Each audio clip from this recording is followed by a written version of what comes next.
दूर से देखने पर ये समुद्र में खड़ी कोई बैटलशिप लगती है, पर असल में ये एक छोटी सी सिटी है जो आज पूरी तरह से खंडर हो चुकी है। किसी वक्त में इस छोटे से आइलैंड पर 5000 से ज्यादा लोग रहते थे और ये ना सिर्फ जापान की बल्कि दुनिया की सबसे घनी आबादी वाली सिटी कहलाती थी। यहाँ अपार्टमेंट थे जिनका कंक्रीट अब गल सड़ चुका है। इसमें लोगों का सामान आज तक मौजूद है। ऐसा मालूम होता है कि शायद यहाँ रहने वाले सब कुछ ऐसे ही छोड़कर यहाँ से भागे हैं। यहाँ स्कूल्स थे जहाँ कभी बच्चों की आवाजें गूंजती थी, hospitals, town halls, swimming pools, shops, cinema समेत यहाँ वो तमाम फैसिलिटीज थी जो किसी शहर में होनी चाहिए। पर आज ये पूरा आइलैंड, पूरा शहर किसी वीरान घोस्ट टाउन जैसा लगता है। लेकिन आखिर क्यों यहाँ रहने वाले हजारों लोगों में से आज एक भी यहाँ नहीं रहता? यहाँ ऐसा क्या हुआ था कि जापान ने यहाँ 35 सालों तक टूरिस्ट को ये आइलैंड पर जाने से रोके रखा? हमारे चैनल पर आपका फिर से स्वागत है। इस आइलैंड को हाशिमा कहा जाता है, जो जापान के शहर नागासाकी से 15 किलोमीटर दूर साउथ चाइना सी में मौजूद है। यूं तो इस आइलैंड की शक्ल बैटलशिप जैसी है, इसीलिए इसको बैटलशिप आइलैंड भी कहा जाता है।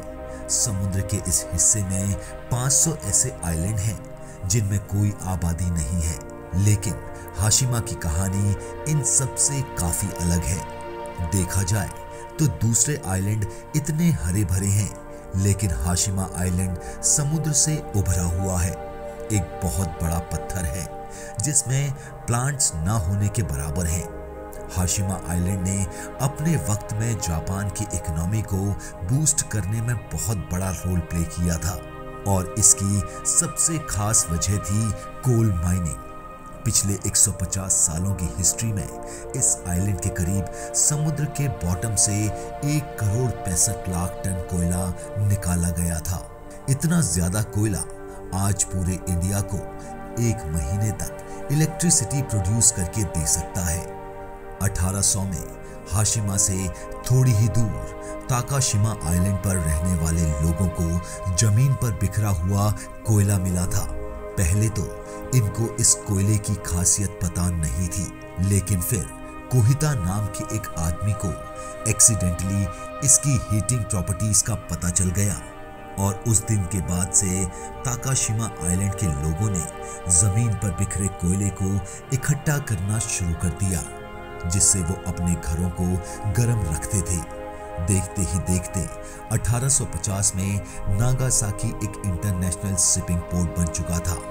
अमेरिका और चाइना के बीच ये एक स्टॉप पॉइंट पोर्ट था जहां पर इंटरनेशनल कार्गो सेलिंग शिप रुकती थी।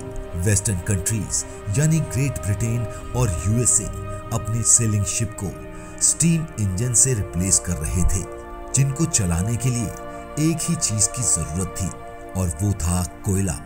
जब वो शिप नागासाकी के पोर्ट पर आकर रुकती थी तो उनको रिफ्यूलिंग के लिए कोयले की जरूरत पड़ती थी और ये कोयला नागासाकी से थोड़ा ही दूर ताकीशिमा आइलैंड पर बिखरा हुआ था। जब कोयले की डिमांड बढ़ती गई तो अब आइलैंड के लोग इसको बेचने लगे और उसे जमीन से निकालना शुरू कर दिया। देखते ही देखते ताकाशिमा के सरफेस में से कोयला खत्म हो गया। तभी उन्होंने आसपास आइलैंड का रुख किया, जिसमें हाशिमा एक ऐसा आइलैंड था जिसमें काफी ज्यादा कोयला था। उस वक्त कोयलों को निकालने के लिए पुराने तरीके यूज किए जाते थे, जिसमें हाथों का इस्तेमाल होता था, जिसमें बढ़ी हुई डिमांड्स को पूरा करने के लिए हाथों का इस्तेमाल नाकाफी था। इसीलिए 19th सेंचुरी में मित्सुबिशी ने हाशिमा आइलैंड खरीद लिया। उस वक्त मित्सुबिशी एक शिपिंग कंपनी थी जिसने हाशिमा आइलैंड पर प्रॉपर कोल माइनिंग स्टार्ट करने का फैसला किया। मित्सुबिशी ने यहाँ वर्कर्स के लिए घर बनाने और पूरे आइलैंड को समुद्री लहरों से बचाने के लिए एक सी वॉल भी बनाई। यही वजह है कि आज ये आइलैंड शिप की शक्ल जैसा दिखता है। 1916 में यहाँ 3000 वर्कर्स रहते थे जो साल में 150 टन कोयला जमीन से निकालते थे। हाशिमा आइलैंड के छोटे साइज की वजह से यहाँ रहने की जगह काफी कम थी, लिहाजा मित्सुबिशी ने यहाँ कंक्रीट रेजिडेंशियल कॉम्प्लेक्स बनाया ताकि ज्यादा से ज्यादा वर्कर्स यहाँ अपनी फैमिलीज के साथ रह सकें। ये उस वक्त जापान की सबसे बड़ी कंक्रीट बिल्डिंग हुआ करती थी, लेकिन ये फिर भी वर्कर्स के रहने के लिए काफी छोटी थी। उसके बाद हाशिमा आइलैंड पर वर्कर्स की तादाद बढ़ती गई और मित्सुबिशी यहाँ नए कॉम्प्लेक्सेस भी बनाता चला गया। इसके साथ साथ वर्कर्स के बच्चों के स्कूल और इंटरटेनमेंट सेंटर्स भी बनाए गए। 1941 में हाशिमा आइलैंड पर कोयले की प्रोडक्शन सालाना 4,10,000 टन तक जा पहुंची, जो दिन ब दिन बढ़ती जा रही थी। 1959 में आइलैंड की टोटल पॉपुलेशन 5,200 थी। अब देखा जाए तो आइलैंड का टोटल एरिया ही 15.5 एकड़ है। अगर हम सिंपल मैथ्स करें तो 1 एकड़ में यहाँ 335 लोग रहते थे। इतनी घनी आबादी आज तक दुनिया के किसी भी कंट्री में नहीं पाई गई। जो वर्कर्स यहाँ रहते थे उनका कहना है कि एक कमरा 3 वर्कर्स शेयर करते थे, लेकिन उसमें जगह सिर्फ 2 वर्कर्स के सोने की थी और तीसरे वर्कर को कबर्ड में सोना पड़ता था। माइन की बात की जाए तो वो हाशिमा आइलैंड से 1 किलोमीटर खोदकर बनाई गई थी, जहां टेम्परेचर 33 डिग्री सेल्सियस और ह्यूमिडिटी 95% होती थी। इन हार्श कंडीशंस में वर्कर्स का काम करना किसी भी सूरत में खतरे से खाली नहीं था। हाशिमा आइलैंड पर काम करने के दौरान कई वर्कर्स की जान भी जा चुकी है। यहाँ तक कि वर्ल्ड वॉर 2 के दौरान और उसके पहले चाइनीज और कोरियन कैदियों से फोर्सफुली माइन पर काम करवाया जाता था, जिसके लिए पूरी दुनिया आज तक जापान को क्रिटिसाइज करती है। इसी वजह से वर्ल्ड वॉर 2 के बाद जब जापानीज एम्परर का तख्ता उलट दिया गया तो अपना इंप्रेशन अच्छा करने के लिए जापान ने हाशिमा आइलैंड पर वर्कर्स के लिए कई फैसिलिटीज भी बनाई। यहाँ से तमाम फैसिलिटीज वर्कर्स के लिए बिल्कुल फ्री रखी गई थी, ताकि इसके लिए वर्कर्स को आइलैंड की मेंटेनेंस में हाथ बटाना पड़ता था। यहाँ पीने का फ्रेश पानी मेनलैंड जापान से लाया जाता था, लेकिन बाद में समुद्र के अंदर वाटर लाइंस बिछाई गई जो मेनलैंड जापान से जाकर कनेक्ट होती थी। 1960 में हाशिमा आइलैंड अपने पीक पर चल रहा था और जापानीज इकोनॉमी को उससे काफी फायदा हो रहा था, लेकिन ये वो वक्त था जब दुनिया में कोल इंजन्स का डाउनफॉल शुरू हो गया। कोयले को एटमॉस्फेयर के लिए नुकसानदेह करार दे दिया गया और ऑयल ने कोयले को रिप्लेस करना शुरू कर दिया। इसके चलते अब इंटरनेशनल मार्केट में भी कोल की डिमांड कम होने लगी और धीरे धीरे कोल माइन बंद होना शुरू हो गई। हाशिमा आइलैंड पर माइनिंग वैसे ही काफी मुश्किल थी, क्योंकि एक तो ये माइन लैंड से कटा हुआ था और दूसरा साउथ चाइना सी में सुनामी और समुद्री तूफान अक्सर आते रहते थे। मित्सुबिशी ने आइलैंड पर प्रोटेक्शन वॉल तो बना रखी थी, लेकिन इन तूफानों की वजह से अक्सर ये वॉल टूट जाती थी, जिसकी वजह से इसकी रिपेयरिंग पर भी एक्स्ट्रा खर्चा आता था। इन सब डिफिकल्टीज की वजह से अब हाशिमा कोल माइन प्रॉफिटेबल नहीं रही थी। 1970 में मित्सुबिशी ने 2000 वर्कर्स को निकाल दिया या उनको दूसरी फैक्ट्रीज में एडजस्ट कर दिया और फिर फाइनली 15 जनवरी 1974 में कंपनी ने ऑफिशियली हाशिमा कोल माइन को बंद कर दिया। बिना जॉब और रोजगार के हजारों वर्कर्स ने रातों रात हाशिमा आइलैंड को छोड़ दिया।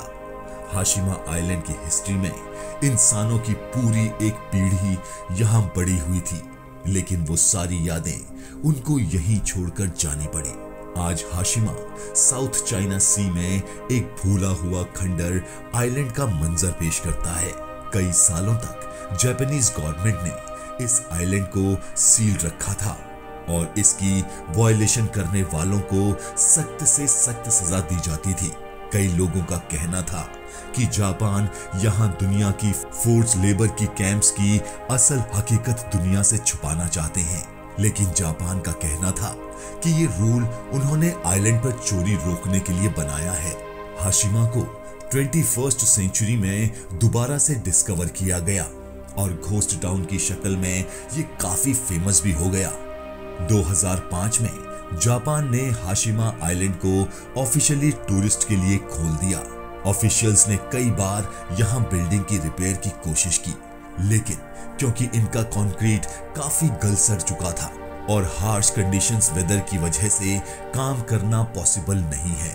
यहां कई बिल्डिंग्स टाइफून की वजह से गिर चुकी हैं और दूसरी बिल्डिंग्स गिरने के करीब करीब हैं। सिर्फ आइलैंड के थोड़े हिस्से को ही रिपेयर किया गया है और टूरिस्ट को भी यहीं तक जाने की परमिशन है। इस घोस्ट टाउन की लोकेशन फिल्म मेकर्स को काफी अट्रैक्ट करती है। यहां 2009 की life after people TV series shoot की गई थी। 2011 में जेम्स बॉन्ड की स्काईफॉल मूवी के काफी थ्रिलिंग सीन्स को भी हाशिमा आइलैंड पर ही शूट किया गया था। 2009 में जापान ने हाशिमा आइलैंड को यूनेस्को वर्ल्ड हेरिटेज साइट की लिस्ट में डालने की रिक्वेस्ट की, लेकिन साउथ कोरिया, नॉर्थ कोरिया और चाइनीज गवर्नमेंट ने इसको काफी अपोज किया। उनका कहना था कि ये उन बच जाने वाले लोगों की फीलिंग्स के साथ खिलवाड़ है, जिन लोगों को यहाँ फोर्सफुली लाकर उनसे माइन के अंदर काम करवाया जाता था। आखिर इसके बीच कॉम्प्रोमाइज इस बात पे हुआ कि जापान यहाँ 1940 में फोर्स लेबर को एक्सेप्ट करेगा और हेरिटेज साइट की हिस्ट्री में फोर्स लेबर का जिक्र भी किया जाएगा। अगर आपको हमारे वीडियो पसंद आ रहे हैं तो प्लीज लाइक और सब्सक्राइब जरूर करें।